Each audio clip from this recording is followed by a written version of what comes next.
बिस्मिल्लाहिर्रहमानिर्रहीम नहमदुहु व नसल्ली अला मुहम्मद रसूलुल्लाहि करीम। ये प्रॉब्लम रियल एनालिसिस या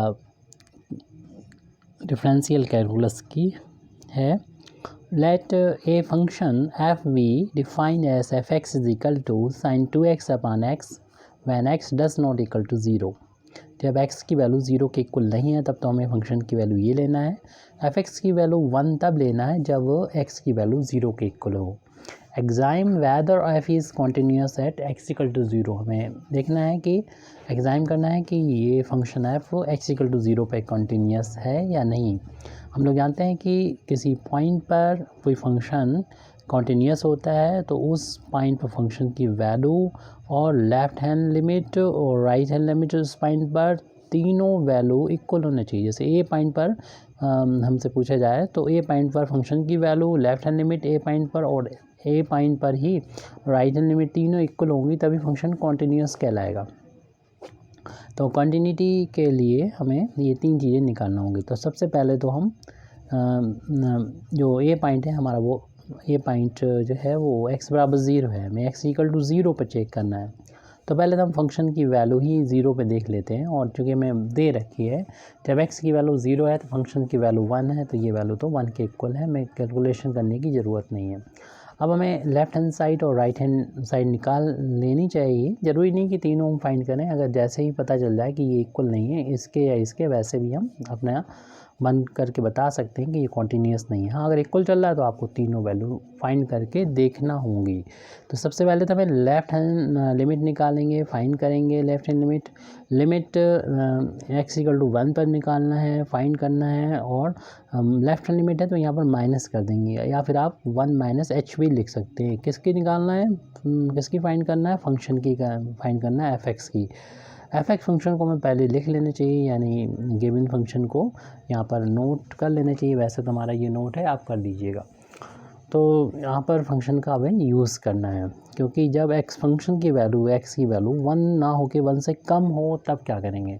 आपको मालूम है एक्स की वैल्यू ये वैल्यू जो है वो ज़ीरो पे फाइंड करना थी, ज़ीरो से कम यानी ज़ीरो माइनस एच पर फाइंड करना है और ज़ीरो लेफ्ट लिमिट है, ज़ीरो फाइंड करना है, ज़ीरो माइनस एच है, ये ज़ीरो माइनस कर दीजिए या ज़ीरो माइनस एच बात वही है। तो ज़ीरो के इक्वल है तब तो 1 के इक्वल लेना है और ज़ीरो के इक्वल नहीं है, ज़ीरो से कम हो या ज़ीरो ज़्यादा हो तो फंक्शन की वैल्यू ये वाली हमें यूज़ करना है। तो रख दीजिए एफ एक्स की जगह पर साइन 2x अपॉन एक्स। आपको मालूम ही है ये फार्मूला कि साइन थीटा अपॉन थीटा की वैल्यू 1 के इक्वल होती है अगर थीटा टेंस टू 0 होता है। तो इसी हम प्रॉपर्टी का यूज़ करेंगे। तो इसके लिए पहले तो आप चाहें तो लिमिट को चेंज भी कर सकते हैं, यानी लिमिट को कर दीजिए h टेंस टू 0 क्योंकि ये एक्चुअल में x की वैल्यू 0 माइनस एच है और जैसे जैसे h टेंस टू 0 की तरफ जाएगा वैसे वैसे x टेंस टू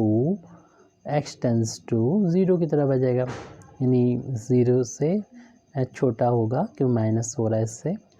और जैसे जैसे h टेंस ये 0 हो जाएगा तो x की वैल्यू भी 0 की तरफ बढ़ेगी। तो इसको हम चेंज कर रहे हैं, लेकिन जहाँ जहाँ पर भी हमको x मिलेगा वहाँ रखना होगा 0 माइनस एच क्योंकि इसका मीनिंग भी यही होता है 0 माइनस एच, जहाँ पर भी है 0 माइनस एच। अगले स्टेप में हम 0 माइनस एच को सिंपली माइनस एच लिखेंगे। तो अगले स्टेप में ये करेंगे, अभी हमारा ये चल रहा है x बराबर 0 पर लेफ़्ट हैंड लिमिट जो हम अगले पेज पर लिखते हैं। Left hand limit is equal to limit h tends 0 sine 2 minus h upon minus h.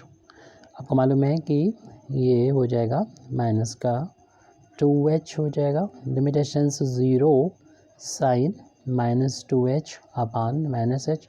आपको मालूम है ये साइन में से माइनस बाहर आ जाता है तो हम इसको बाहर ले लेंगे। लिमिट h टेंस 0 माइनस बाहर आ जाएगा यानी sine 2h upon minus h। Minus से माइनस कैंसिल भी कर सकते हैं।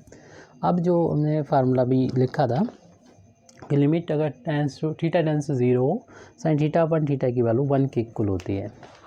तो इसी फार्मूले को बनाने के लिए हमें करना होगा 2 से मल्टीप्लाई, क्योंकि हम चाहते हैं 2h है तो अपान में भी 2h हो जाए, तो 2 से हमने इंटू और डिवाइड कर दिया ताकि ये वैल्यू साइन थीटा अपन थीटा, क्योंकि h टेंस टू 0 होगा तो 2h टेंस टू 0 होगा, और 2h को थीटा वाला थीटा टेंस टू 0 होगा, तो साइन थीटा, इसको 2 को तो बाहर भी लिख सकते हैं, तो इसलिए 2 इंटू ये टोटल वैल्यू फार्मूले से 1 के इक्वल आ गई और ये 2 के इक्वल आ गई। इस तरीके से लेफ्ट हैंड लिमिट हमारी 2 आ गई, जबकि हम देख रहे थे कि x बराबर 0 पर फंक्शन की वैल्यू 1 है, और ये जब तीनों इक्वल होते हैं फंक्शन की वैल्यू इन x बराबर 0 पर और लेफ्ट लिमिट राइट, तब तीनों इक्वल होते हैं तभी ये पॉसिबल है कि फंक्शन कॉन्टीन्यूस होता है। लेकिन अगर कोई दो ही अनइक्वल हो गए तो हम कह देंगे डिसकॉन्टीन्यूस है, आगे करने की ज़रूरत नहीं, राइट हैंड लिमिट निकालने की कोई ज़रूरत नहीं, क्योंकि हम देख रहे हैं कि फंक्शन की वैल्यू 0 पर और लेफ्ट हैंड लिमिट जो है एट x इक्वल टू 0, ये दोनों आपस में इक्वल नहीं है, तो हम कह देंगे therefore at x is equal to 0 fx is not continuous, ये continuous नहीं है।